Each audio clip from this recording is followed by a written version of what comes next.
Hello student, welcome to equator academy Dehradun. और जैसे कि आप थंब इमेज से समझ गए होंगे कि ये टॉपिक जो है वो फिजिकल ज्योग्राफी में आपका एक टॉपिक कह सकते हो, सब टॉपिक होता है क्लाइमेटोलॉजी। क्लाइमेटोलॉजी के अंदर एक चैप्टर है आपका या एक टॉपिक है जेट स्ट्रीम। वहां से मैंने ये टॉपिक लिया है जिसको हम लोग हिंदी में जेट प्रवाह भी कहते हैं। और अभी तक अगर आपने मेरा चैनल सब्सक्राइब नहीं किया तो चैनल सब्सक्राइब कीजिए और इसको शेयर कीजिए। तो ये जो क्लाइमेटोलॉजी है, ये फिजिकल ज्योग्राफी का ध्यान रखना सबसे इम्पोर्टेंट सब पार्ट है। और सबसे ज्यादा क्वेश्चन अगर फिजिकल ज्योग्राफी में सबसे ज्यादा बनते हैं तो वो क्लाइमेटोलॉजी से बनते हैं। अब बात करते हैं जेट स्ट्रीम की। तो जो ये जेट स्ट्रीम है, क्वेश्चन पहला ही आता है आपके एमसीक्यू में कि जेट स्ट्रीम जो है, जो चार लेयरें हैं आपकी, सबसे पहले बच्चों कौन सी है? ट्रोपोस्फियर, उसके बाद स्ट्रेटोस्फियर, फिर मीजोस्फियर और फिर उसके बाद थर्मोस्फियर। तो पहला क्वेश्चन यही पूछते हैं कि जेट स्ट्रीम इन चारों में से किस लेयर में मिलती है। तो आपने टिक करके आना है ट्रोपोस्फियर, यानी कि जो सबसे पहली की लेयर है उसमें मिलती है। इसको ट्रोपोस्फियर को हम लोग हिंदी में शोभ मंडल भी कहते हैं। अब बात करेंगे जो जेट स्ट्रीम है, इसकी चौड़ाई और मोटाई क्या होती है। तो इसकी जो चौड़ाई होती है लगभग मान के चलो 150 किलोमीटर की होती है। और इसकी जो थिकनेस, मोटाई जो होती है, 2 से 3 किलोमीटर की इसकी मोटाई होती है। और इसकी जो इस जेट स्ट्रीम की जो स्पीड है, यानी कि हवा की जो इसकी स्पीड होती है, वो कई किताबों में लिखा हुआ है कि नॉर्मली 150 किलोमीटर पर आवर से लेकर 200 किलोमीटर पर आवर तक होती है।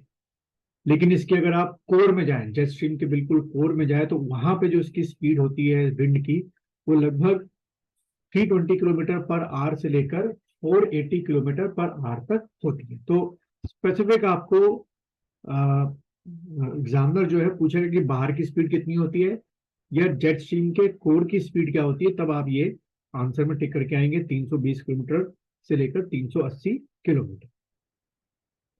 फिर वैसे तो ये दोनों ही हेमेस्फीयर, यानी कि जो आपका गोलार्ध है, नॉर्थ हेमेस्फीयर और साउथ हेमेस्फीयर में मिलती है, बट इसकी जो ज्यादा आपकी फ्रिक्वेंसी है वो नॉर्थ हेमेस्फीयर में ज्यादा है as compare to south hemisphere के मुकाबले।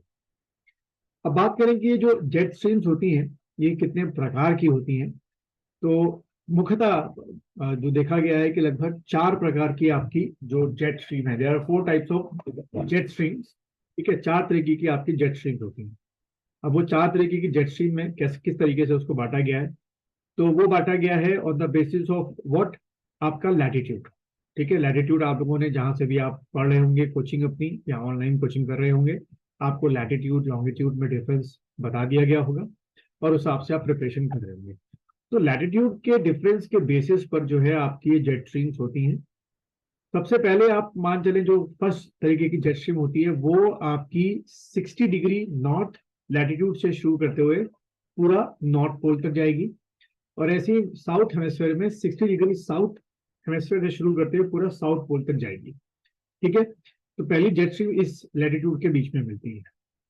दूसरी जो जेट स्ट्रीम होती है वो आपकी दोनों हेमिस्फीयर में, आपको ध्यान रखना है कि दोनों ही हेमिस्फीयर में आपका 30 डिग्री से लेकर 60 डिग्री लैटिट्यूड के बीच में, यानी कि नॉर्थ हेमिस्फीयर में 30 और 60 के बीच में, साउथ हेमिस्फीयर में 30 और 60 के बीच में। और हाइट है, जो एल्टीट्यूड है, यानी कि आप कितना ऊंचा जाएंगे जब आप 30 और 60 के बीच में होंगे, तो आपको वहां जेट स्ट्रीम मिलेगी, वो है 8 to 12 किलोमीटर। वहां पे आपको एक जेट स्ट्रीम मिलेगी। और तीसरी जो आपकी होगी वो होगी आपकी 20 और 35 degree latitude in both the hemisphere. 20-35 north में और 20-35 आपकी कहाँ पे? साउथ में, दोनों हेमस्फेयर में आपको मिलेगी। लेकिन इसके लिए आपको कितनी ऊंचाई पे जाना पड़ेगा? लगभग 10 से 14 किलोमीटर की ऊंचाई पे जाना पड़ेगा। अब यहाँ एक बड़ी इंटरेस्टिंग फैक्ट है कि ये जो तीसरी प्रकार की जेट स्ट्रीम है, third type of jet stream बताई मैंने आपको, जो 20 से 35 डिग्री लैटिट्यूड के बीच में, मैं बार बार रिपीट कर रहा हूँ, नोटबुक अगर आपने रखी तो उसको लिख लीजिए। 20 to 25 degree north हेमेस्फीयर, 20 to 35 degree south हेमेस्फीयर। तो ये जो 20 से 35 नॉर्थ हेमेस्फीयर के बीच में जो जेट स्ट्रीम मिलती है, इसकी पहली बात तो जो स्पीड होती है विंड की, लगभग मान के चलो 340 किलोमीटर प्रति घंटा होती है। और दूसरा, जो हमारे यहाँ खासतौर पे भारत में दिसंबर और फरवरी में नॉर्थ इंडिया में और हिमालयन रीजन में जो क्या होता है, स्नोफॉल होता है, उसके लिए ये जेट स्ट्रीम बहुत ही आपके लिए रिस्पॉन्सिबल है कि यही वो जेट स्ट्रीम है जो यूरोप के जो आपके क्लाउड्स होते हैं उनको कहाँ तक, हिमालय तक लेके आती है।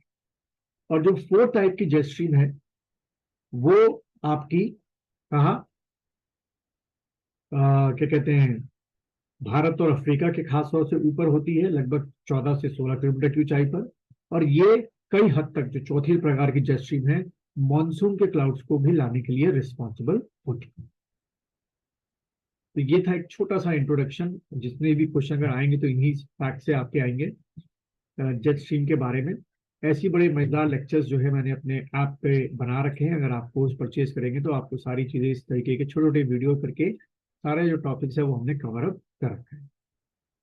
और अभी तक अगर आपने मेरा टेलीग्राम चैनल ज्वाइन नहीं किया है तो Equator 25 उसका एड्रेस है, आप टेलीग्राम में जाके सर्च कर सकते हैं। मिलते हैं फिर किसी और वीडियो में किसी और टॉपिक के साथ।